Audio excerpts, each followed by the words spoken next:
दोस्तों, एक 25 साल की नौजवान महिला जो कि विधवा हो चुकी थी, एक दिन उसके घर पर 3 लोग आते हैं और उससे कहते हैं कि तुम चिंता मत करो, जैसे तुम्हारा पति गया है वैसे वापस भी आ जाएगा, लेकिन इसके लिए तुम्हें कुछ त्याग करना पड़ेगा। वह महिला कहती है कि बाबा, मैं कुछ भी करने के लिए तैयार हूँ, बताओ अब मुझे क्या करना पड़ेगा। वो कहते हैं कि तुमने जो विधवा वस्त्र धारण कर रखा है इसको अभी के अभी उतारना पड़ेगा। वो कहती है ठीक है बाबा। उसके बाद वो अपने कमरे में जाती है कपड़े बदलने के लिए। जैसे ही वो जाती है ये तीनों उसके पीछे पीछे उसके कमरे में चले जाते हैं। वो उन्हें देखकर हैरान हो जाती है, कहती है बाबा आप लोग बाहर रुकिए, मैं अभी 2 मिनट में बदल कर आती हूँ। लेकिन फिर वो कहते हैं कि यह सब तुम्हें हमारे सामने करना पड़ेगा। उसके बाद दोस्तों उस महिला को वो करने पर वो मजबूर कर देते हैं कि जिसकी कल्पना भी नहीं की जा सकती। दोस्तों एक बहुत ही हैरान करने वाली कहानी है। आइए जानते हैं पूरी कहानी इस वीडियो में। लेकिन वीडियो में आगे बढ़ने से पहले बस वही रिक्वेस्ट है, वीडियो को लाइक कर दीजिए, चैनल को भी सब्सक्राइब कर लीजिए ताकि मेरा हौसला बढ़ता रहे। दोस्तों ये कहानी है उत्तर प्रदेश के मऊ जिले की एक लड़की जिसका नाम किरण होता है। बहुत गरीब परिवार की बेटी थी, इसलिए उसकी शादी भी एक गरीब लड़के के साथ कर दी जाती है। किरण बहुत ही खूबसूरत थी, लेकिन वो बिल्कुल भी पढ़ी लिखी नहीं थी, तो जिससे उसकी शादी होती है दोस्तों मुंबई में कमाता था और शादी के 1 साल बाद उसको एक बेटा पैदा होता है। दोनों पति पत्नी प्यार से उस बच्चों का नाम पत्तू रखते हैं। पतलू का मतलब तोता होता है। दोस्तों उसके बाद जो लड़का था वो मुंबई कमाने लगता है और 2-2.5 साल बहुत ही अच्छे से गुजारते हैं। लेकिन दोस्तों एक दिन किरण को बहुत बुरी खबर मिलती है। दरअसल उसे उसके पति की मुंबई में एक हादसे के दौरान मौत हो जाती है और उसकी लाश को लोग घर भी नहीं ला पाते। वहीं पर उसका अंतिम संस्कार कर देते हैं। किरण की दुनिया उजड़ जाती है। तब तक जो उसका बेटा था पत्तू वो 3 साल का हो चुका था। दोस्तों जब पत्तू ने लोगों से ये सुना कि तुम्हारे पापा की मौत हो चुकी है, अब वो कभी नहीं आएंगे, तो फिर वो अपने पापा के लिए और रोने लगता है। वो अपने मम्मी से कहता है कि पापा कब आएंगे, क्यों हमें छोड़कर चले गए और भगवान के पास गए तो फिर अपना सामान क्यों नहीं लेकर गए। उनकी साइकिल यहाँ पर है, उनके सामान यहाँ पर है। अब दोस्तों ये सुनने के बाद जो किरण थी वो पत्तू को अपने सीने से लगाकर रोने लगती है। वो सोचती है उसको क्या जवाब दूँ। जब वो रोने लगती है तो उसको रोता देख पत्तू जो है वो चुप हो जाता है और अपनी माँ को ही चुप कराने लगता है। कहता है मम्मी तुम चिंता मत करो, पापा आएंगे। आखिर पापा को हमारी भी तो याद आती होगी। और उसके बाद अपने नन्हे नन्हे हाथों से अपनी माँ के आंसू पोंछने लगता है। अब उसके बातों को सुनकर किरण और रोने लगती है, खुद को संभाल नहीं पाती। तभी दोस्तों वहाँ पर एक फल बेचने वाला जिसका नाम रघुनाथ होता है वो थैला लेकर आता है और उसे देखती है। पत्तू कहता है कि मम्मी मुझे केला चाहिए, मुझे अमरूद चाहिए, मुझे सेब चाहिए। जब वो रोने लगता है तो किरण कहती है पैसे नहीं है। वो उसे मना करती है लेकिन वो मानता नहीं है। दौड़कर रघुनाथ के थैले के पास आ जाता है। वो उसे देखता है कि बहुत रो रहा है बच्चा, तो उसको 4 केला उठाकर दे देता है। कहता है ये लो बच्चे।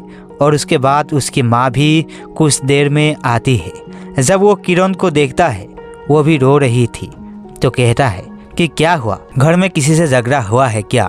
तभी पत्तू कहता है कि नहीं, वो मेरे पापा जो है वो मर गए हैं, इसलिए मेरी मम्मी उनके लिए रो रही है। और अब मैं कोई चीज़ मांगता हूँ तो मम्मी देती नहीं है। मेरे पापा मुझे बहुत कुछ चीज़ें देते थे। अब इतना सुनते ही जो रघुनाथ था वो भी बेचारा दुखी हो जाता है। वो कहता है कि बेटा तुम चिंता मत करो, तुम मम्मी से कोई चीज़ मत मांगना, तुम्हें जो ज़रूरत होगी मुझसे मांग लेना, मैं तुम्हें दे दिया करूँगा। वो कहता है ठीक है, मेरे लिए कल कार ले आना। तो रघुनाथ कहता है ठीक है, लेकिन तुम रोना मत, वो बोलता है ठीक है। दोस्तों पत्तू हंसने लगता है। उसके बाद रघुनाथ जो है वहाँ से चला जाता है। अगले दिन जब आता है उसके लिए कार लेकर आता है और उसके बाद वो जब भी आता था उस बच्चों को पत्तू को फल वगैरह दे दिया करता था। उसके लिए तरह तरह की चीज़ें लाता था। अब कुछ दिनों तक ये सिलसिला लगातार चलता रहा। अब जब भी वो आता तो किरण कभी भी उसे पानी दे दिया करती थी, कभी कभी चाय वगैरह भी दे दिया करती थी। वो कहती थी कि एक तुम ही हो जो मेरे दर्द को कुछ समझते हो। दोस्तों इसी तरीके से चलता रहा। तभी एक दिन किरण के घर पे 3 ऐसे लोग आ जाता है जिनका काम होता था लोगों को ठगने का। वो भोले भाले लोगों को बेवकूफ़ बनाते थे और मौका मिलने पर वो कुछ भी करने को तैयार हो जाते थे। ये लोग उत्तर प्रदेश देश के बहराइच ज़िले के रहने वाले थे। तो वो तीनों कुछ दिनों से उस इलाके में घूम रहे थे। वो गांव में ऐसे लोगों को टारगेट करते थे कि जो बहुत परेशान होते थे या फिर जिनका घर अकेले में होता था। अब जो किरण थी उसको सुकी उसके सास ससुर ने निकाल दिया था। तो एक जगह उसकी मशीन थी खेतों में, वो वहीं पर रहती थी। तो ये तीनों वहाँ पर पहुँच जाते हैं।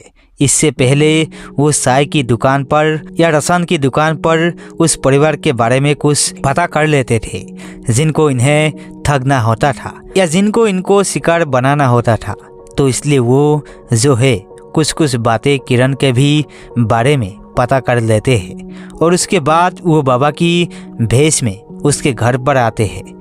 आते ही उसे आवाज़ देते हैं, कहते हैं कुछ भिक्षा दे दो। वो दोस्तों थोड़ा सा अनाज लेकर आती है। वो झोली फैलाता है और उसके झोली में डाल देती है। अब वहीं से दोस्तों वो लोग खेल खेलना शुरू कर देते हैं। उनमें से एक कहता है कि ओहो तुम बहुत परेशान हो, तुम चिंता मत करो और तुम सोच रही हो कि तुम्हारा पति इस दुनिया में नहीं है, यही तो भगवान की माया है। लेकिन वो जहाँ भी है थोड़ा परेशान है, लेकिन अगर तुम चाहोगे तो वो आ जाएगा। अब दोस्तों उनकी बातें सुनकर जो किरण थी उसे शक्कर आने लगता है। वो कहती है कि बाबा आप क्या बात कर रहे हो। वो जो है उनकी मौत हो चुकी है और हमारे ही गांव के कुछ लोग जो है उनका अपने सामने अंतिम संस्कार करके उसके बाद गांव आए थे। तो हर कोई मान चुका है और आप ये कैसे बातें कर रहे हो। तो वो कहता है कि ठीक है कि तुम अगर इसी को सत्य मान रही हो, इसी में ही खुश हो तो यही सही। इसलिए भगवान तुम्हें इस तरीके से रख रहा है और तुम मेरी बात को काट रही हो। तुम्हें नहीं पता कि मैं कौन हूँ। तब तक जो उसके दोनों समसे थे वो दोस्तों पूरी प्लानिंग बनाकर आए थे। वो कहते हैं कि बाबा माफ़ करो, इस दुखियारी पर दया करो, ये आपको समझ नहीं पाई और आपको यह जान नहीं पा रही कि आप कौन है। और बाबा इस पर दया करो, इसके पति को बुला दो। बाबा कहता है कि हरगिज नहीं, ये खुद नहीं चाहती कि इसका पति आए।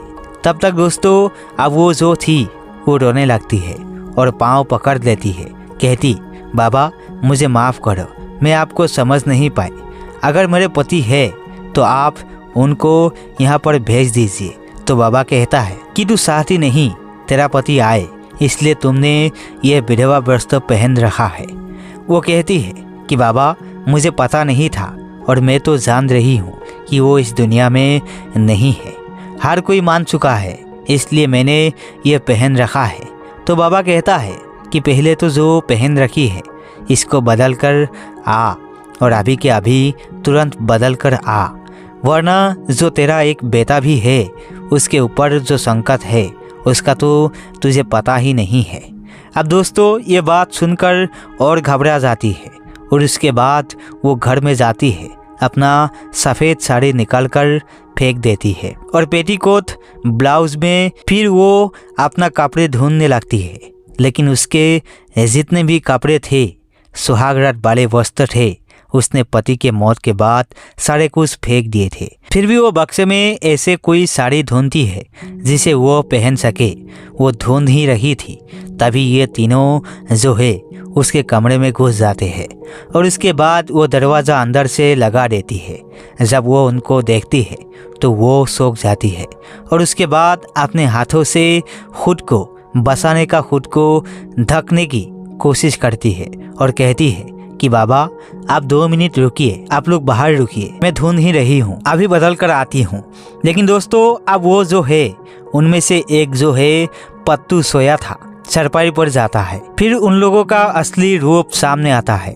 अब उनको देखकर जो किरण थी बुरी तरीके से घबरा जाती है, रहम की भीख मांगती है। तो जो बच्चे के पास था वो कहता है कि ज़रा भी शोर मचाने की कोशिश की या फिर यहाँ से निकालने की कोशिश की तो फिर तू समझ सकती है तेरे बच्चे के साथ हम लोग क्या करेंगे।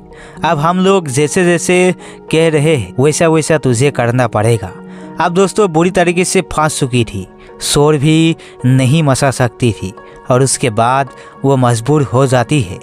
अब दोस्तों वो लोग उसके साथ मनमानी करने लगते हैं। उसके पास भी बचने का कोई सहारा नहीं था, उसे निर्भर करने लगते हैं। लेकिन दोस्तों तभी वहाँ पर रघुनाथ अपना थैला लेकर आ जाता है और आने के बाद वो देखता है कि दरवाज़ा अंदर से बंद है।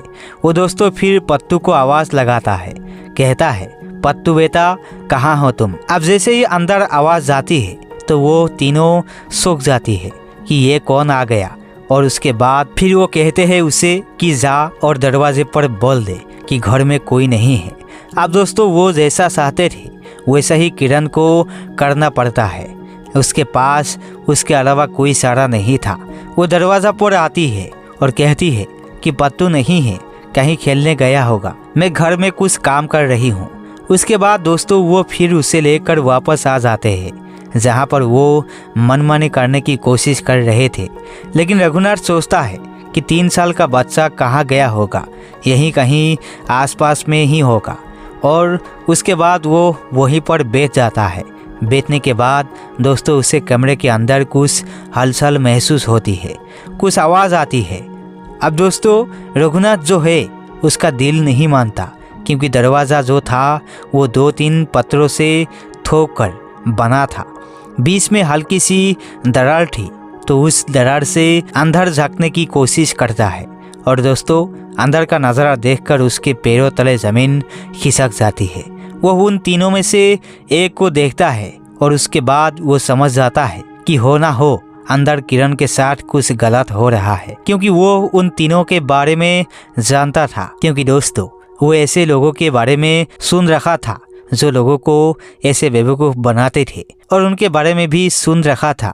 अब दोस्तों जैसे ही वो देखता है कि अंदर कुछ ना कुछ ज़रूर बढ़ है, वो दोस्तों दरवाज़ा थकने लगता है, ज़ोर ज़ोर से धक्का मारने लगता है। अब दोस्तों जब दरवाजे पर ठोकर लगती है तो उन तीनों के होश भी उड़ जाते हैं। वो सोचते हैं कि गांव के कुछ लोग आ गए हैं और अब उनका बचना नामुमकिन है। उसके बाद वो बच्चों को भी छोड़ देते हैं और खुद इधर उधर छुपने की कोशिश करते हैं, लेकिन छुपने की भी इतनी जगह नहीं थी। अब दोस्तों वो तीनों किरण को छोड़कर छुपने की कोशिश करते हैं। किरण अपने कपड़े ठीक करती है और वो पत्तू को उठा लेती है, अपने सीने से लगा लेती है। पत्तू की आँख खुल जाती है और उन तीनों को देखकर वो डर जाता है, रोने लगता है। लेकिन तभी जो है रघुनाथ दरवाज़ा तोड़ देता है, कुंडी जो है वो टूट जाती है और जैसे ही वो अंदर घुसता है ये तीनों निकलकर वहाँ से भागते हैं और यह उनके पीछे पीछे भागता है, शोर मचाता है, चिल्लाता है। दोस्तों कुछ ग्रामीण जो है दूर थे वो भी दौड़ते हैं और उन तीनों को दबोच लेते हैं। उसके बाद उनकी पिटाई वगैरह करते हैं और उसके बाद फिर पुलिस के हवाले कर देते हैं।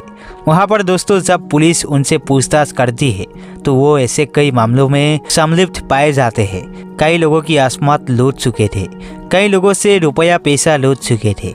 और दोस्तों उसके बाद जो है वहीं पर किरण को भी बुलाया जाता है और वहीं पर रघुनाथ को बुलाया जाता है।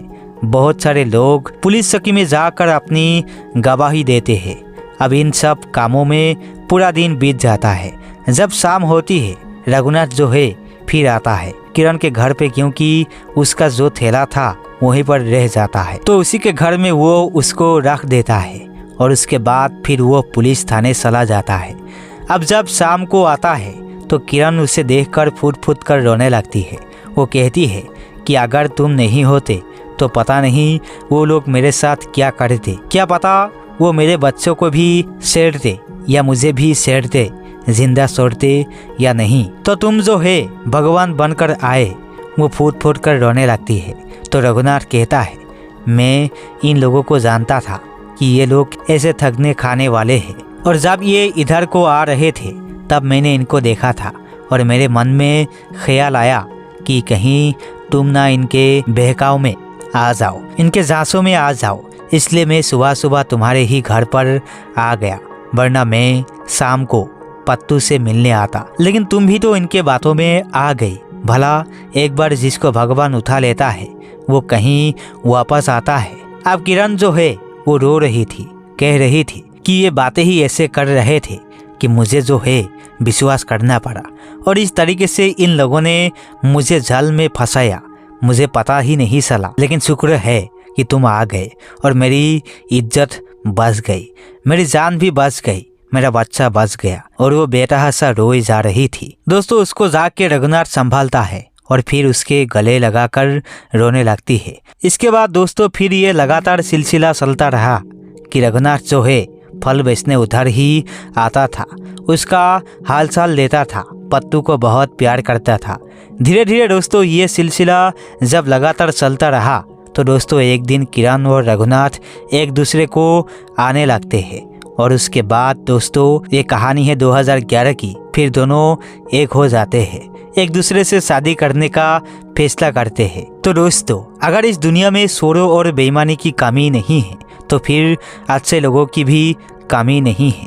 रघुनाथ जैसे लोगों की वजह से ये दुनिया चल रही है। तो दोस्तों ये रही कहानी, आपको कैसी लगी कमेंट्स करके ज़रूर बताएं। मिलते हैं किसी नेक्स्ट वीडियो के साथ, तब तक के लिए जय हिंद जय भारत।